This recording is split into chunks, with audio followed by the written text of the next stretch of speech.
Vijay sir பற்றி நீங்கள்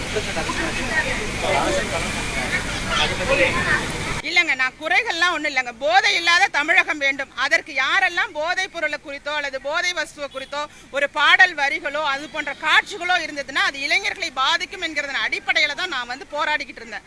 இது தவிர எனக்கு பர்டிகுலராக இவரை எதிர்க்கணும் அவரை எதிர்க்கணுங்கிற அவசியம் எனக்கு கிடையாது. நான் மக்களை நேசிக்கிறேன். இளைஞர்கள் வந்து வருங்காலத்தில் வந்து போதைக்கு அடிமையாகாமல் இருக்கணும் அப்படிங்கிறத மையப்படுத்துகிறேன். ஏன்னா மிகவும் அச்சமாக இருக்குது. எல்லா கல்லூரி வளாகங்களிலுமே இன்றைக்கு போதைப் பொருள் புழக்கம் அதிகமாகிவிட்டது.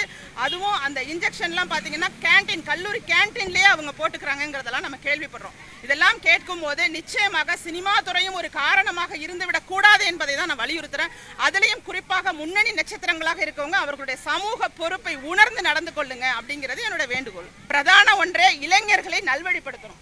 அவர்கள் மூலமாக தான் நல்ல புதிய அரசியலை மாற்று அரசியலை நம்ம எடுத்துட்டு போக முடியும். அந்த இளைஞர்கள் முதல்ல சுயநினைவோடு இருக்கணும். எந்த போதை பழக்க வழக்கங்களுக்கும் அடிமையாகாமல் சுயநினைவோடு இருந்தாதான் நாங்கள் பேசக்கூடிய அரசியல் கூட புரியும். இன்றைக்கு அதற்கான முயற்சியை அனைத்து மக்கள் அரசியல் கட்சி எடுக்கிறதுக்கு ரெடியா இருக்கும். செய்திகளை உடனுக்குடனும் துல்லியமாகவும் தெரிந்து கொள்ள சப்ஸ்கிரைப் பண்ணுங்க.